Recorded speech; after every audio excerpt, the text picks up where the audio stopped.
अस्सलाम वालेकुम। कभी कभी तब्दीली किसी बड़ी जंग से नहीं, एक छोटी सी आदत से शुरू होती है।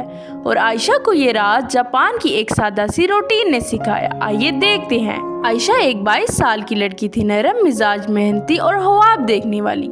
मगर पिछले कुछ महीनों से वो अपने जिस्मानी वजन की वजह से परेशान रहने लगी थी। जब वो आईने के सामने खड़ी होती तो इसके दिल में एक ही सवाल गूंजता था, क्या मैं खुद को बेहतर नहीं बना सकती?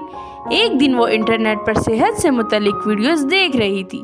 अचानक इसे जापान की एक वीडियो नजर आई जिसमें बताया जा रहा था कि जापानी लोग कैसे बगैर सेहत डाइट के भी फिट रहते हैं। वीडियो में एक जुमला बार बार सुनाई दे रहा था, छोटी आदतें बड़ी तब्दीली लाती हैं। ये अल्फाज आयशा के दिल में उतर गए। इसी लम्हे इसने फैसला किया वो जापानी तरीकों को अपनी जिंदगी में आजमा कर देखेगी। अगली सुबह फजर की अजान के साथ आयशा की आंख खुली। उसने नमाज अदा की। उसके बाद वो घर की छत पर चली गई। ठंडी हवा चल रही थी और सूरज आहिस्ता आहिस्ता तलू हो रहा था। इसने जापानी रूटीन का पहला असूल अपनाया, सुबह नीम गर्म पानी पीना। वो एक गिलास नीम गर्म पानी पीती है, फिर वो एक सादा सी जापानी वर्जिश करती है जिसे कहते हैं रेडियो ताइसो। वो अपने बाजू ऊपर उठाती है, जिस्म को खींचती है, गहरी सांस लेती है और आहिस्ता आहिस्ता जिस्म को हरकत देती है।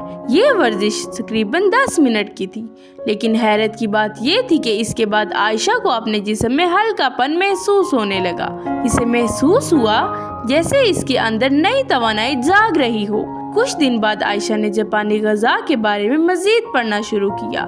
इसे एक दिलचस्प असूल मिला जिसे जापानी लोग कहते हैं हारा हाची हो। इसका मतलब है पेट को सिर्फ 80% तक बढ़ना। आयशा ने अपनी प्लेट छोटी कर दी। इसके खाने में शामिल था सब्जियां, उबला हुआ अंडा, चावल की थोड़ी मिकदार, ग्रीन टी। वो आहिस्ता आहिस्ता खाती और हर नवाले को अच्छी तरह चबाती थी। पहले दिन इसे अजीब लगा, मगर चंद दिन बाद इसे एहसास हुआ कि इसे पहले की तरह ज्यादा भूख नहीं लगती। इसका जिस्म आहिस्ता आहिस्ता हल्का होने लगा।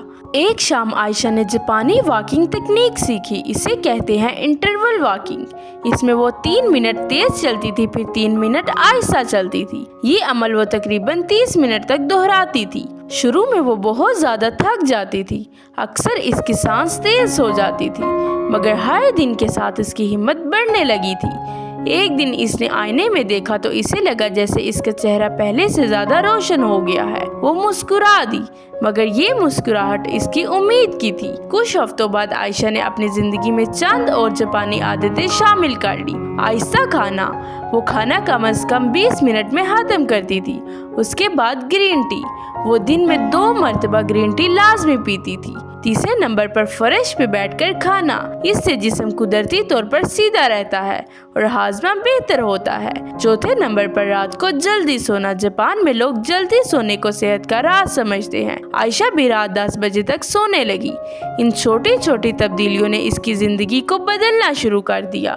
2 महीने गुजर गए। एक सुबह जब आयशा ने अपना वजन चेक किया तो वो हैरान रह गई थी। इसका वजन पहले से 20 किलो कम हो चुका था, मगर असल तब्दीली सिर्फ वजन में नहीं थी, इसके अंदर एतमाद पैदा हो चुका था। इसकी आंखों में रोशनी आ गई थी। वो आईने के सामने खड़ी हुई और आहिस्ता से बोली, मैंने अपने जिस्म को सजा नहीं दी, मैंने इसे समझना सीख लिया है। इसी लम्हे इसने फैसला किया कि वो अपनी कहानी दूसरी लड़कियों तक जरूर पहुंचाएगी, ताकि हर लड़की ये जान सके कि वजन कम करने का राज सख्ती में नहीं बल्कि मुसलसल छोटी आदतों में छुपा होता है। और यूं आयशा की ये छोटी सी शुरुआत बहुत सी लड़कियों के लिए उम्मीद की रोशनी बन गई थी। तो लड़कियों, अगर आपको ये आयशा की वेट लॉस कहानी अच्छी लगी हो, लाइक और कमेंट करके जरूर बताइएगा। अल्लाह हाफिज।